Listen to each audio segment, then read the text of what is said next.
Teenage Mutant Ninja Turtles Mutant Mayhem is the latest outing from the Heroes in a Half Shell, this time produced and co-written by Seth Rogen and Evan Goldberg. This movie really puts the teenage in Teenage Mutant Ninja Turtles, but are the green machines still mean and clean?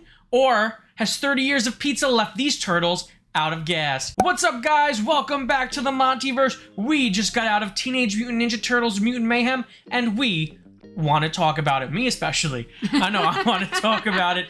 Nikki, what did you think of Teenage Mutant Ninja Turtles Mutant Mayhem? I really liked it a lot. Firstly, it has such an innovative art style that was evident immediately from the trailers, but it popped off a lot. I love the dynamic of the turtles and kind of this younger immaturity that they're exhibiting. That's definitely like more for the modern age. I don't think it's perfect. I have a couple issues with it, but overall, I really enjoyed it.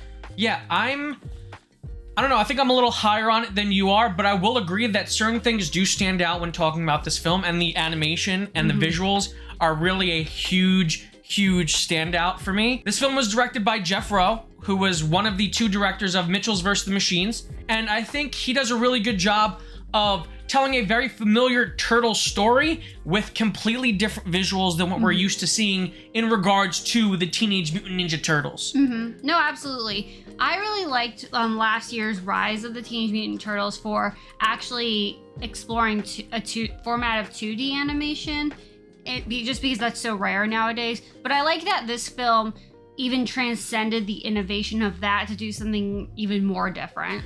Oh, absolutely. I am a big fan of the Rise of the TMNT movie, and I think what that film did and what this film does, and you touch on it, it's really pushed the boundaries of animated storytelling, especially in relation to these specific characters, because Turtles have really played it safe in terms of animation. Rise really added a lot of anime influence to the Turtles, and this movie, I think, takes the baton from movies like Spider-Verse, and even like something as new as Nimona with gorgeous animation. And speaking of those two films, what a year for animation we're having between Across the Spider-Verse, Nimona, even Elemental, which I wasn't really high on. You can't deny that there was some gorgeous animation in that. And now this movie, each film has kind of one up the other. And yes, Spider-Verse is kind of in a world of its own, but I think this film does an amazing job of creating a visual style that's very unique to this universe, while also feeling so right when paired with the Heroes in the Half Shell, as you will. No, absolutely. And I think it's so weird because I'm trying to think of a way to phrase this without making it sound like a backhanded insult. There's parts of it that, for lack of a better word, I think look a little bit choppy. Like it's a little bit rougher around the edges. It has, I don't even know if I'd call it comic feel, but the animation, like, it's imperfect in a way that I think suits the tone of the movie. You know how I would describe the animation? I would describe it as immature. Yeah. And I think it fits so well with the story that this movie is telling, because it almost feels like the character designs and the graphics, the overall look and aesthetic of this film feels almost like a sketch in someone's like notebook, right? Yeah. In school. I think that's accurate because like I love the visuals, so it pains me to say this. The only critique I'll say is that some scenes I think that were not lit very and they're intentionally supposed to be dark. I think there were a couple times where I had a little bit of a hard time following what was happening, which I think was partly the intention because of the style. But like other than that, I think a lot of it was gorgeous. That was just something that a couple moments stood out to me. I noticed the lighting because there's very unique lighting in this movie. And I understand why you didn't like it, and I understand why a lot of people won't like it, but I do really think that was intentional. Oh, yeah. It's obviously mood lighting, and yes, it looks, with the, it's hard to kind of wrap your head around with the kind of bright colors that they use, and it's a very colorful film while being dark, so to have these like almost neon lit moments, it's a little jarring, and I can understand why people don't like it. For me, I think it fit well with the movie. I was gonna say, now that I think about it, the vast majority of it takes place at night. When I actually think about it. Don't mind me. I'm just drinking from my Raff cup. Raff boys, where are we at? I mean, that's a fantastic cup, though. Yeah, absolutely. But yeah, it does take a largely placed at night, and again, it's all feeding into the story. You know, I think that we talked about the animation, but I think we really need to give credit to the story, because I really think they tell a different and refreshing, updated version of the Teenage Mutant Ninja Turtles. These are characters that have existed for over 30 years, right? They were created in the 80s. It's 2023. we've heard their origin about 7 to 8 different ways. On the big screen, we've heard it multiple times and multiple different iterations of this franchise. So I think this interpretation of these turtles and this unique, I don't even want to call it an origin story because it's the origin story of the turtles as we know them. Yeah, I mean, there's definitely traces of an origin there. It's just not delved upon because in a way you really don't need it. But for this incarnation, because it is a different incarnation, yes, they kind of needed a little bit of the background to explain some motivations and thought processes. Yeah, and listen, this is probably, I don't want to spend too much time talking about the history of the Turtles, but if you're a fan of the history of the Turtles, this movie kind of veers away from certain things at some point, and it's different. It's not the same. But again, we don't want the same thing over and over and over again. If you want that, those old movies, the old cartoons, the comics, they all still exist. I really think this is a great adaptation of the source material for today's world and today's youth, and I think it really speaks to them while still giving older fans of the franchise a lot to really sink our teeth into. I really love the tightness of the themes of this story. I think like any good turtle story should be about family. Family should be one of the themes, and that is very existent here, as well as the secondary theme, which is acceptance. Oh, I would have considered that the primary theme almost. I think they go hand in hand. Yeah, I think they do. I just want to say... You may be right about that. I think it's debatable, to be fair, because I think they're both prominent. I think that you're definitely right that those are the two themes of the movie, and they're very poignant. But what's so funny when you say that is, we were talking about a great year for animation. I think that's a huge theme that's prevalent in a lot of animated movies this year, too. It actually is. I mean, Spider-Verse acceptance is there. Family is there for Elemental and acceptance. So and Nimona is all about acceptance. Is all about acceptance. So yeah, and I think that that's so intuitive, right? Of what this generation of young people are going through. Yeah. Even people our age, even people who are in their late 20s, 30s, they're dealing with themselves, like finding their place in the world, wanting to be loved. I mean, hell, like you want to talk about older people, Splinter and his backstory in this movie, and he's certainly not that young. No, Splinter's an old salty dog. Splinter is actually an old salty dog in this movie, or should I say old salty rat. I mean, we talked about the writing, but the writing will only get you so far without the right cast. And this movie, holy hell, the 4 turtles, I have to shout out these extremely talented young gentlemen, because within the first minute to 5 minutes of this film, I was completely floored with their performance and how ingrained I was into the emotional story that they were presenting me with in this movie. I was so invested in their characters almost from jump, and that is all due to the performance of these 4 men. Oh, absolutely. Young men. Yes. Young gentlemen. Young gentlemen. Young lads. Young lads. No, like absolutely. Firstly, actors that are that young who are that freaking good is always a wonderful surprise to come by. Even though it's not even a surprise because they sounded great in the trailers. Yes. But the other thing that's great, and this goes hand in hand with the writing, is they're all established so freaking quickly in terms of like their personalities and their interests and just the vibe they each give off.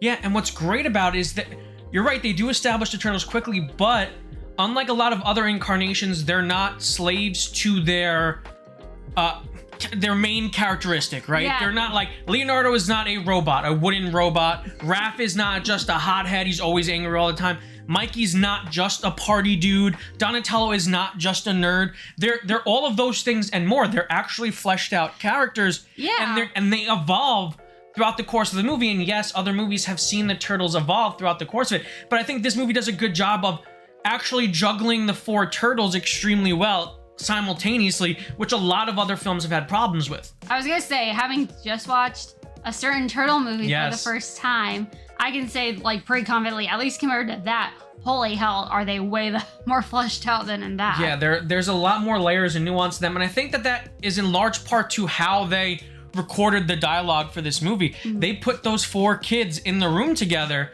and they let them riff off of each other, and it leads to some amazingly natural conversations that you would imagine 4 brothers or 4 really close friends having with each other, that had me rolling and just had or had me really emotionally invested. And I think that the chemistry between these 4 young guys is so good and it works so well that you can't help but fall in love with this interpretation of the Teenage Mutant Ninja Turtles. No, 100% co-sign on all that.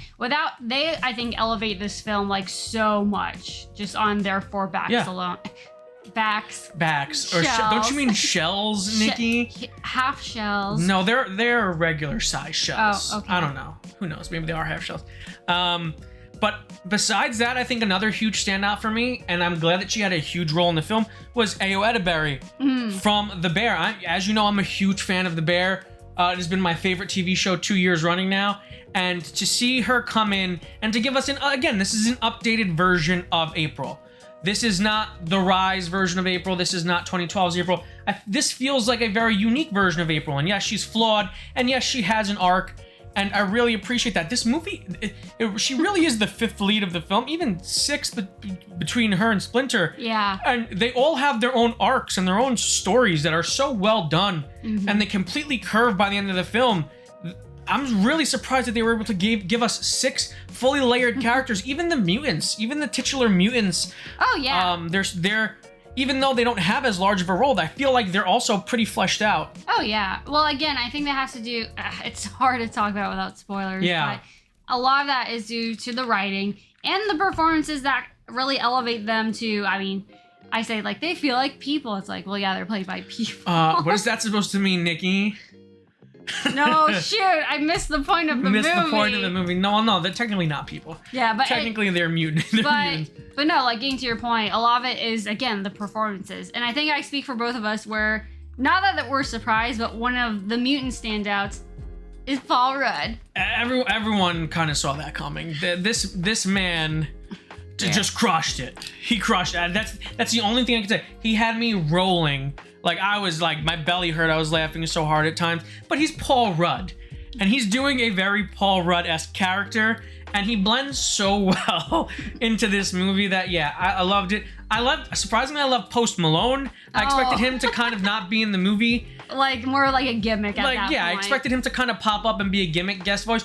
I really enjoyed his character. I don't want, you know what? I won't say too much more on the mutants, but I will say all of them feel like they did something, and the cast of, super celebrities that they got to be in this movie, I think all did a really great job of creating their character in the limited time that they had to do it. No, absolutely. I agree. Because I think that was a valid concern, is how much they have all these stars. How long did they actually have them for? And I was satisfied with what we got from them. Yeah, I think there are some curveballs here and there that people aren't going to expect. But, that's how you can tell a movie is great, when you can surprise fans of a over 30-year-long franchise, So again, I really love the cast of characters, and this film is definitely led by those 4 gentlemen who play the Turtles. And of course, those are Micah Abbey as Donatello, Shimon Brown Jr. as Michelangelo, Nicholas Cantu as Leonardo, and Brady Noon as Raphael. You really cemented your place in the Ninja Turtle legacy. Even Jackie Chan as Splinter. Oh yeah, who we didn't even mention yet. You didn't even mention, creates a new version of Splinter for this new turtle world. And I think it really worked. I think he really worked. I think the character really worked. And I think this updated version of Splinter worked very well for me. No, I really liked his dynamic with the 4 of them. And he just brought a lot of humor, but honestly, some pretty poignant moments of sadness at times. Yeah. And I thought that worked really well, especially with where Splinter ends up throughout the film. Yeah. I mean, it's very hard for me to nitpick this movie because I don't really think that there's too many things I want to nitpick. It could be tighter in spots, and there are some... The jokes are a mile a minute, so a few of them don't land, but besides that, I really enjoyed this film. Yeah, I mean, I kind of agree with you on those points if I had to say anything that I really didn't like, which is weird because it's not a long movie, and honestly, the pacing I wouldn't even say is a huge issues. For me, though, I was definitely a lot lower on the humor. I think there's some really natural moments that I thought were hilarious, and I think the 4 gentlemen have a great dynamic. There's a few too many topical jokes that I think are going to age this movie. I don't even want to say what any of them are, because in a vacuum, they are funny. I think it was just the overuse of them that brought some of the humor down for me. Yeah, but I think in the grand... And you are right, this movie will feel dated at times, but But I think in the grand scheme of things, I mean, look how many generations had their own version of Ninja Turtles from now since the inception of the characters. So I feel like this version really cements itself as this generation's team of turtles. So I think that going forward, they can finally look back at this and go, hey, remember that thing or remember this thing? But I can understand why that's a negative. And I agree with you, it will definitely age the film for the worst part in about 5 years. You're right on that. Yeah, but again, overall, I do think it was so charming and funny. And when it's natural and especially focused on the turtles, I think is when it's at its strongest. I agree. But Nikki, it is time to lock in our rating of Teenage Mutant Ninja Turtles Mutant Mayhem. So, out of 5 New York pizza slices, baby, what do you rate Teenage Mutant Ninja Turtles Mutant Mayhem? I mean, I'm tempted to do 5 now just so I can have 5 slices of pizza. Of course, it's the best pizza in the world, baby. I do think it's a really good movie overall, and I enjoyed it. Like I said, though, I did have some issues. And for me, it's hard when you have these other great animated movies this year that it has to stack up next to for comparison. So with that said, I'm going to give it 3.5 slices of pizza. Wow, okay.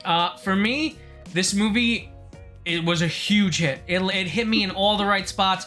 I was laughing from beginning to end, and I left the movie with a huge smile on my face, which is something I can't say for a lot of the movies we've seen recently.